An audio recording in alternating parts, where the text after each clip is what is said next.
Ivonne Amaral Pereira, La dama suicida, segunda parte.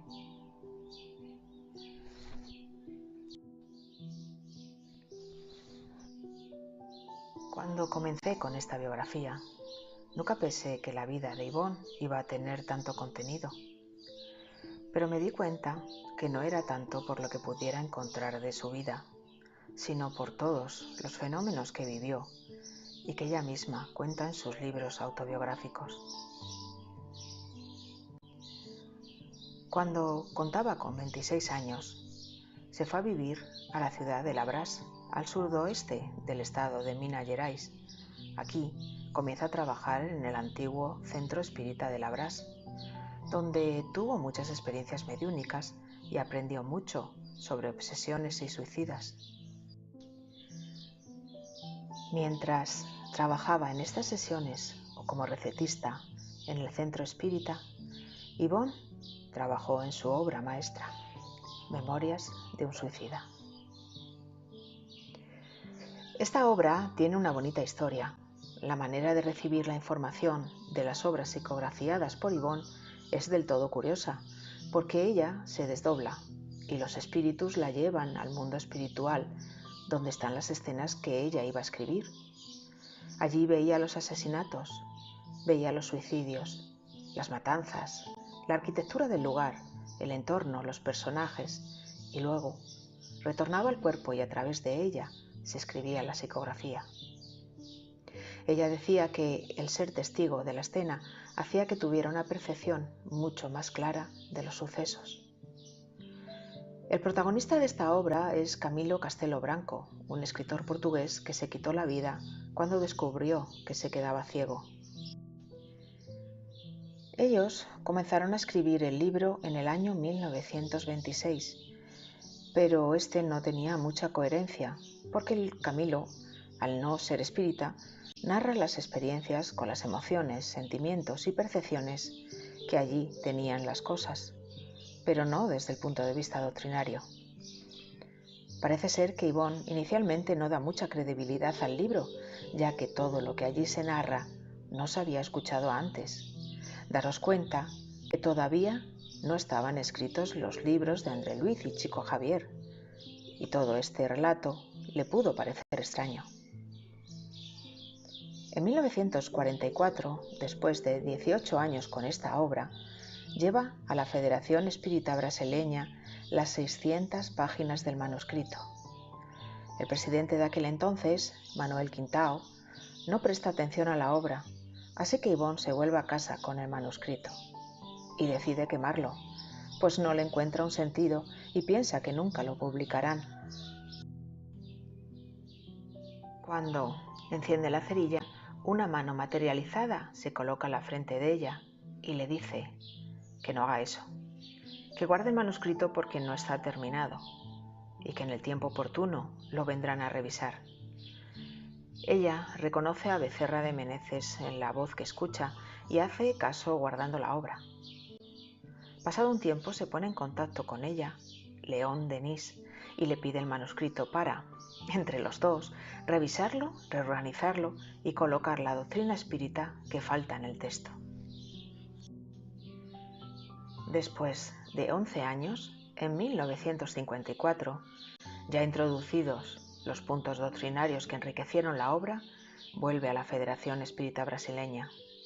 Allí la recibe Bantuel de Freitas, que era el presidente en aquel momento y que le recoge el manuscrito para leerlo, llevándose una grata sorpresa por ser una de las obras más maravillosas que había leído. Por lo que en 1955, por fin, después de casi 30 años desde que se comenzó a escribir, se publica Memorias de un suicida. Mucho conoció la doctrina espírita a través de este libro, pues en él se cuenta a dónde llegan los espíritus después del suicidio, cómo se da la relación de ellos con la ley de causa y efecto, cómo es el proceso de atendimiento y de acogimiento en cada uno de ellos, cuáles son las instituciones del mundo espiritual que reciben esos espíritus y cómo es el proceso de preparación para la reencarnación de cada uno de ellos. Cualquiera que haya leído este libro sabrá que las consecuencias de quitarnos la vida son nefastas para todos nosotros. En la ciudad donde escribió Memorias de suicida, en Labras, Yvonne vivió durante 6 años. En el centro espírita de Labras vivió muchos fenómenos, incluso materializaciones. En aquel tiempo vivía la médium Zulmira Custoda Resende Teixeira da Silva, que según dice Yvonne, fue la médium más fuerte de materializaciones que ella conoció. Ella nos cuenta que llevando tan solo 6 días en la ciudad, la invitaron a una sesión donde se iban a conseguir materializaciones que ella solo conocía por los libros de la doctrina. Cuando llegó, observó que no había una cabina, ni una cortina, ni la oscuridad que nos cuentan en los libros. La médium era espontánea, conseguía el fenómeno sin desearlo ni provocarlo.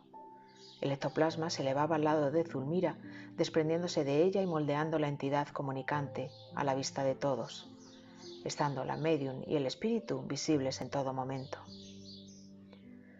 La tercera materialización que se realizaba ese día era de un espíritu que no reconocieron en un primer momento, pero cuando su materialización estaba casi concluida, Yvonne, conmovida, estalló en sollozos al reconocer a Roberto. Hacía 6 años que no tenía noticias de él, de Roberto de Canalejas. Utilizando el aparato vocal de la médium, Roberto, el que fue su marido en la existencia anterior, le dijo a Yvonne palabras afectuosas y le pidió perdón por el sufrimiento que su insistencia le había causado, cuando para él era nostalgia. Como médico, iba a trabajar con ella de intermediaria y socorrerían juntos a los suicidas, porque en la existencia del siglo XIX ambos lo habían sido. Cuando la materialización se fue deshaciendo, Yvonne se dio cuenta que no sentía sus brazos y en su lugar estaban los de Roberto, que acababan de ser materializados. Dice que eran luminosos y brillaban, proporcionando luz a ella y a todo lo que la rodeaba. Supo entonces que era medium de materializaciones y transfiguración, pero los espíritus le decían que no era importante para su misión, así que nunca la cultivó. Aunque según cuenta su biógrafa, Sandra Ventura, hacia el año 1960, Frédéric Chopin se materializaba en su habitación. Sí, el poeta de la música tuvo una buena influencia en Yvonne. En una de sus emancipaciones nocturnas, Yvonne fue a la fiesta por la inminente reencarnación de Gastón de Saint-Pierre, el protagonista de la obra Amor y Odio dictada por el espíritu Charles. En ella estaba tocando en un piano grandioso Frédéric y se reencontraron, ya que ellos se habían conocido en una de sus existencias. Fue a partir de entonces cuando Frédéric Chopin en ocasiones se materializaba en la habitación de Yvonne. Pero lo más extraño de este fenómeno es que la médium no entraba en trance, siendo, junto con Madame d'Esperance, las únicas médiums que conocemos en realizar este fenómeno despiertas. Frédéric Chopin le dijo que estaba estudiando medicina psíquica en el plano espiritual y que quería reencarnar en Brasil alrededor del año 2000, pero que no vendría solo, sino con espíritus amantes de las artes, estando a la cabeza el escritor Víctor Hugo. Continuando con la entidad de Roberto de Canalejas, este trabajó 6 años junto a Yvonne, curando enfermos y obsesados y trabajando con los suicidas, lo que la llevó a aprender mucho de él. Las recetas las redactaba como lo haría un médico encarnado. Se servía de la psicografía mecánica de Yvonne, pero esto la hacía sufrir mucho, pues dice que parecía que tenía la mano dentro de un guante de hierro. En marzo de 1932, Roberto se despidió de Yvonne para ocuparse de su próxima reencarnación y nunca más tuvo noticias de él. Bueno, esto no es del todo correcto, porque no tuvo noticias de él como espíritu. Pero en el libro Un caso de reencarnación, publicado años después de la desencarnación de Yvonne en el año 2000, cuenta el emocionante reencuentro de 2 almas que se han amado a lo largo de sucesivas existencias. Pues Roberto de Canalejas reencarnó y reencarnó en la ciudad polaca de Varsovia, en la personalidad de un ingeniero esperantista. Y gracias a su pasión por el esperanto, dialecto que también estudiaba Yvonne, parece ser que se reencuentran en Brasil.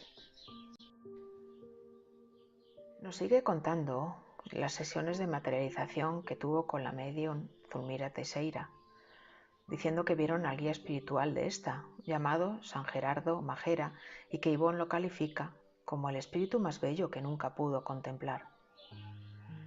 Los asistentes sollozaron, pues era una aparición muy venerada por todos. La entidad no dijo nada, disolviéndose a los pocos minutos. En otra ocasión se presentaron espíritus turbulentos, golpeando las puertas, paredes y mesa. Uno de ellos se materializó, con una túnica negra con capucha y con el rostro cubierto, con una máscara de calavera, intentando aterrorizar a los asistentes. El espíritu del doctor Augusto Silva mandó cerrar la sesión, advirtiendo de lo delicado de tales intentos. En otra ocasión vio el fenómeno de transfiguración en la medium Zulmira, que se transformó en un muchacho que había muerto ahogado, y en un indio, que era un espíritu familiar de Zulmira. Dice Yvonne que siempre llevó en su corazón la ciudad de Labras, porque allí observó las revelaciones más importantes. Aquí trabajó con el equipo dedicado a las obsesiones, aprendiendo mucho de ellos y contando casos maravillosos. Tenemos que saber que los médiums que trabajan este campo deben estar muy preparados moralmente, estudiar, practicar el bien y saber el método y la organización de los trabajos espíritas, aparte de oración, lectura edificante y el amor generalizado. Uno de los casos que cuenta en el libro Recuerdos de la Mediunidad llegó en 1930. Fue el caso de un niño de 12 años. Este jovencito tenía una parálisis desde los 2 años. Tenía deformadas las piernas, los brazos arqueados y tiesos. Su rostro presentaba rasgos de atontamiento y parecía que estaba hinchado por un esfuerzo desconocido. Además de todo esto, era mudo. Tras llevar al niño a varios médicos, el padre decidió ponerlo en las manos del centro espírita. Según entró en la sala, los videntes y la misma Yvonne percibieron una forma oscura que estaba subido en la espalda del muchacho, como si se tratara de un caballo. Incluso podían percibir en la misma sombra las riendas y el freno que se introducía en la boca del niño. En esta sesión, Becerra de Meneses, que trabajaba directamente con ellos, les dio unas pautas de pases para comenzar el tratamiento.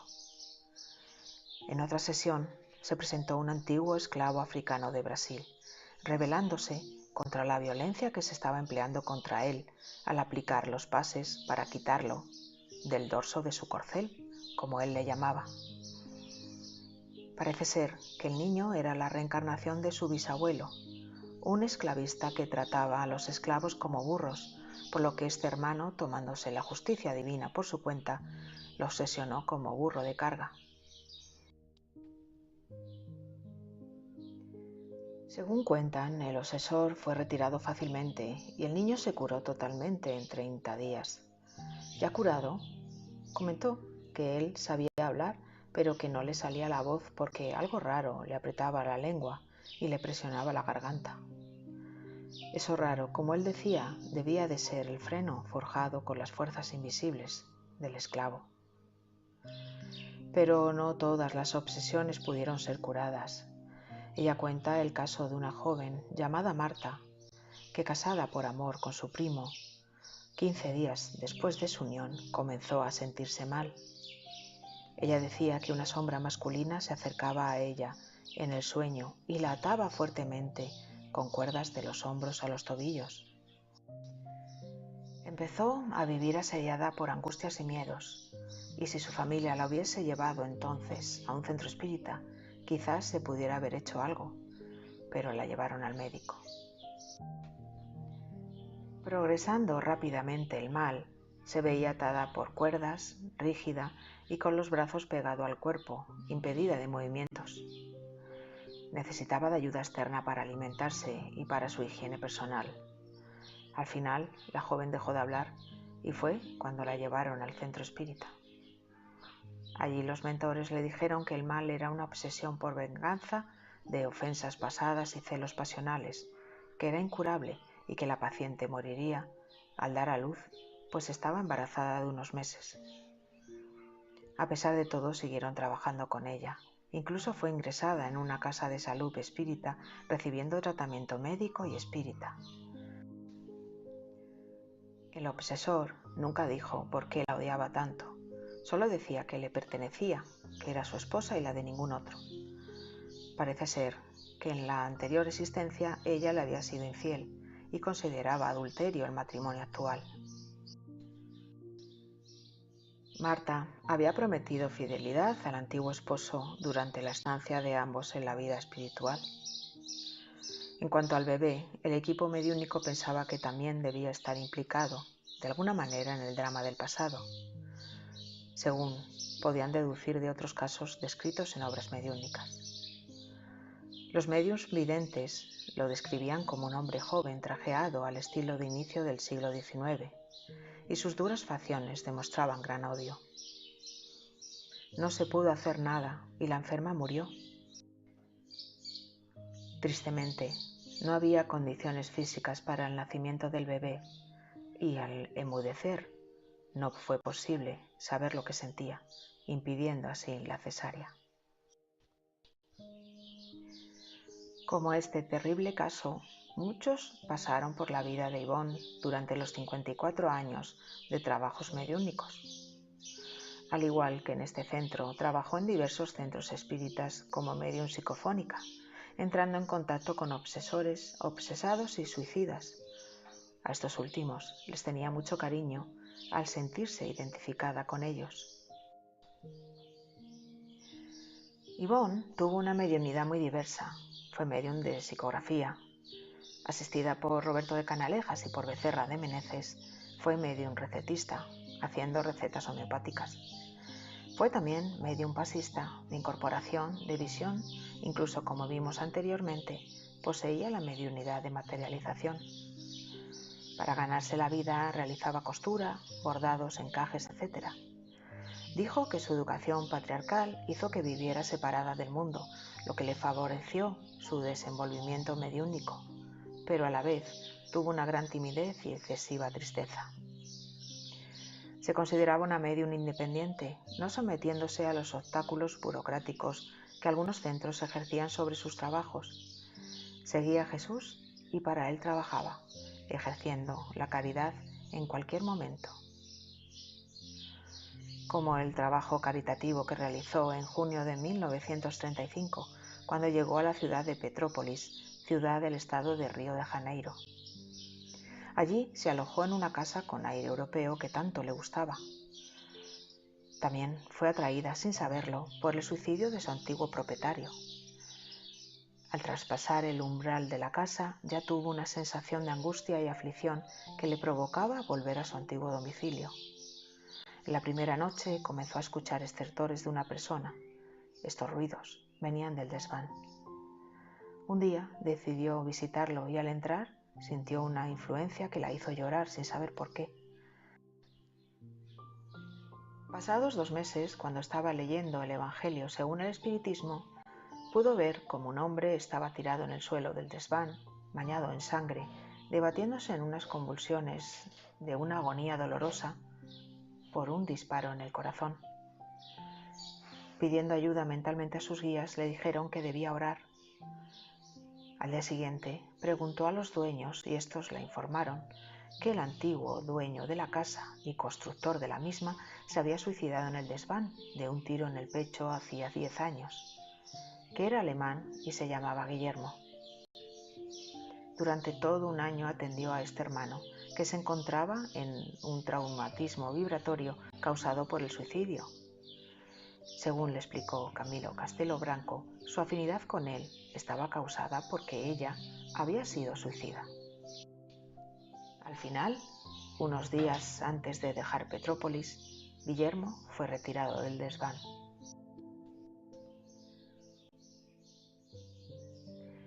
Y para terminar os voy a contar un hecho que desconocía y quería compartir con todos vosotros. Como sabéis, uno de sus mentores era el queridísimo Becerra de Meneses, que como dijimos antes, trabajaba con ella y la protegía. Pero, ¿de dónde viene esta afinidad?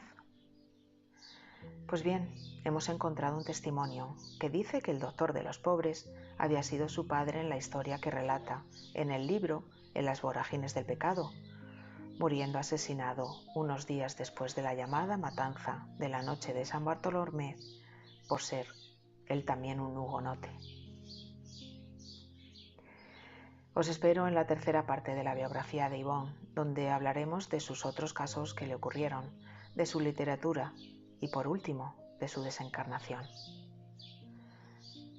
Muchas gracias.